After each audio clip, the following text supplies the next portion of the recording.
Lost Judgment is one of the better games RGG has ever made in a gameplay sense, and after playing 9 Yakuza series titles in a row for the first time, I would know. For those of you who've been following my year of Yakuza, you'd know more or less how I fall on each of the games in this series, and with the conclusion of Lost Judgment, I am coming close to the end of the franchise. All that remains is Like a Dragon, Gaiden, and Infinite Wealth. In each of the games I've played, I've tried to find a way to connect it to my personal life and interests, but I don't think I've ever felt so close to the conflicts in an RGG game before Lost Judgment. You're watching Rayl Deal Games, and in this Rayl Deal review, I'll be discussing Lost Judgment, breaking it down in terms of its gameplay and themes of justice without judgment, suffering of children, and survivor's guilt. And by the end of this video, I'll explain why Lost Judgment is one of my favorite games to come out of this studio, even if its story is not always told in the best possible way.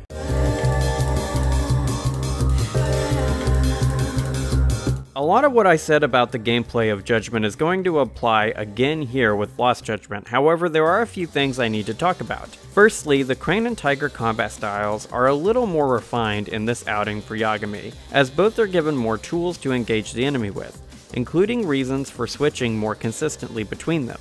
When I played Judgment, I essentially stayed in Tiger style for the whole runtime of the game, switching only to Crane in very specific situations. RGG refined the system they made in Judgment so that in Lost Judgment, there is a reason to switch between all 3 combat styles often, because yes, RGG added a 3rd combat style, Snake. Snake is my favorite style in Lost Judgment, and if it weren't for Majima's Breaker style in Zero, it would be my favorite style RGG has ever made. I love learning to parry in action games, and I've got Sekiro and my platinum playthrough of Dark Souls to thank for that. As soon as I read what Snake style does, I knew I was going to love it. The simple explanation of Snake style is this: it functions as the parry-based style for Yagami.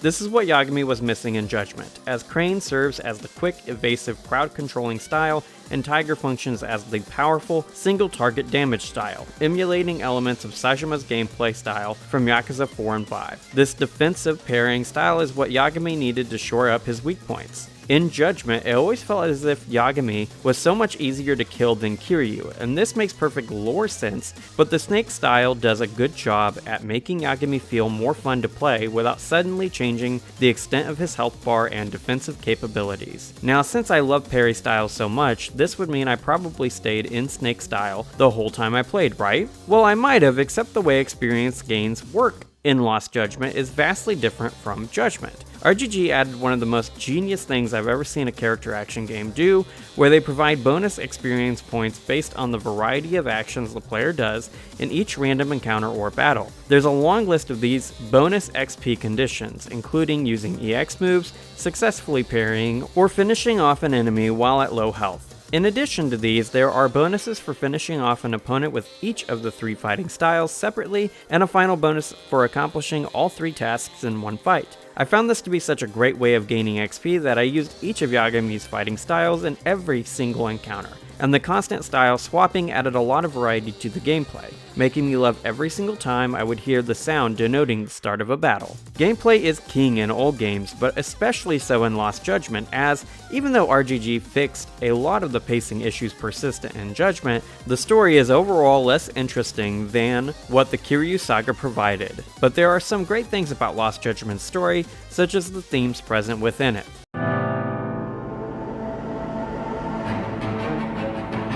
I'm a pretty big history buff, and I spend a lot of time reading about sometimes obscure historical events and time periods. And early on in Lost Judgment, there's a question the core crux of the plot is centered around. What is justice with Lost Judgment? Throughout history, justice and judgment are 2 sides of the same coin. They frame the crux and crucible of civilization, and in Lost Judgment, justice is lost as judgment is cloudy. Akihiro Ihara's son is bullied to the point of suicide while in high school, and when Ihara sues the school covers up crucial information that would reveal their culpability in the bullying problem. Their judgment was clouded by self-preservation, severing it from the justice Ihara and his son needed, and this is an issue with real-world applications. Yoko Sawa was a fairly young teacher at the time of Ihara's son's suicide, and she had witnessed the bullying he suffered, but when she wanted to report it, she was coerced by the school to fabricate an alternative story. and because of a combination of fear for her job and concern her judgment of events was false, she sacrificed justice. Justice is predicated on judgment, but if judgment is clouded by greed and selfishness, as it often has been throughout the history of humanity, suffering is caused, and unfortunately, the suffering of children is the primary product of lost judgment.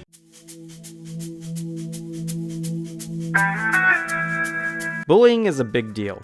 In 1996, the landmark court case, Nabozny vs. Podlesny, led to massive anti-bullying reform in the United States. Nabozny was a gay student who was bullied relentlessly from middle school and into high school. These bullies would inappropriately touch Nabozny and call him slurs while playing out mock performances of invasive sexual assault. And while in high school, Nabozny would be assaulted near the urinals and one of his bullies would urinate on him. Reporting these acts didn't help, as the principal Podlesny states, "Boys will be boys," and advised Nabozny that his suffering would continue if he remained committed to being out of the closet and openly gay. The suffering of Nabozny and the suffering of children everywhere is created by faulty judgment at the hands of people in positions of power. Kuwana telling the bullies don't overdo it in reference to their treatment of their victim reminded me a lot of Podlesny's statement of "boys will be boys," as both are adults in power allowing the suffering of others to continue. In Lost Judgment, the core conceit of the story is built around these ideas of justice and judgment, and that makes this story a delicate one to tell, one that RGG doesn't entirely do well. I like Lost Judgment, I really do, but the storytelling in this game is definitely its weakest part.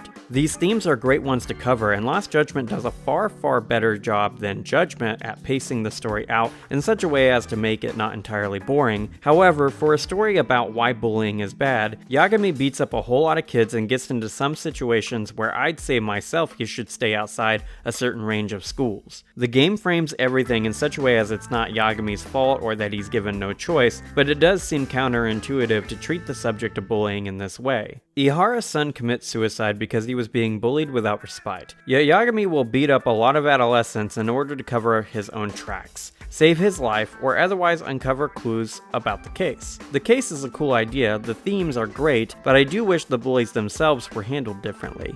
They deserved consequences, absolutely, but those consequences should have been handled by the legal system, parents, and school, because even if those entities don't necessarily always have great judgment individually, the other vested interests in the child's lives make up for the places that are lacking. I'm a teacher myself, and I've dealt with a few bullying cases, and I've helped students struggling with suicidal thoughts, and in both cases, I always adhered to the rules and regulations of school policy and the law. In both types of cases, I've been able to help while staying within the confines of my position, and RGG could have told a much more nuanced story if Yagami's actions were more restricted in this way. I understand why RGG wrote Lost Judgment in this way though, as they need action and conflict to keep players invested. But considering how many RGG fans are fine with hour-long conversations in their games, I don't think a slower, balanced approach to this issue would have been bad, especially given my experience on the topic.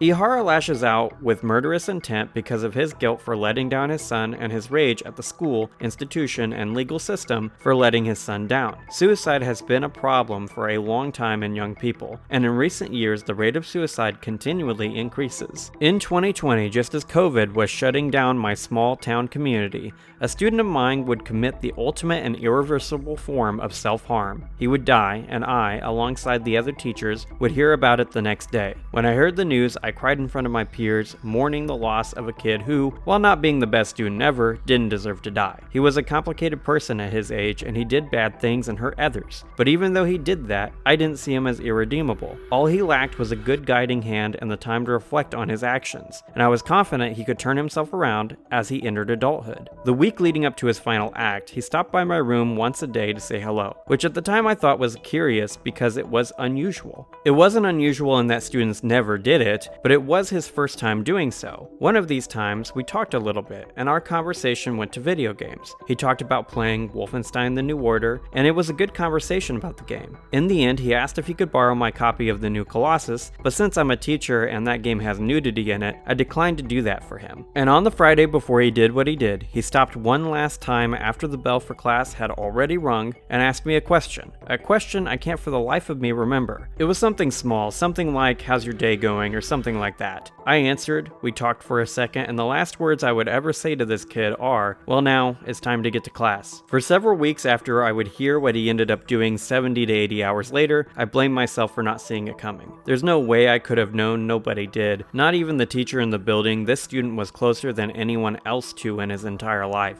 But it still hurt. It took me a long time to heal from that event, and the story of Lost Judgment brought it all back to me for the first time in a long time. I think most people would consider the dredging up of old pains and traumas a bad thing, but I don't. I've had a lot of bad, traumatic things happen to me and to others around me in my life, and whenever a game causes me to reflect on these things, it honestly makes me like the game even more. I was able to think about the good conversations I had with this student and his younger sister over the years, before and since his death, and there was a catharsis regarding this part of life I hadn't felt in a long time. Well, I could talk about this kind of stuff all day, but that's not why you all clicked on this video. I've said my piece about my connection to the themes of Lost Judgment, and it's about time I finish this review.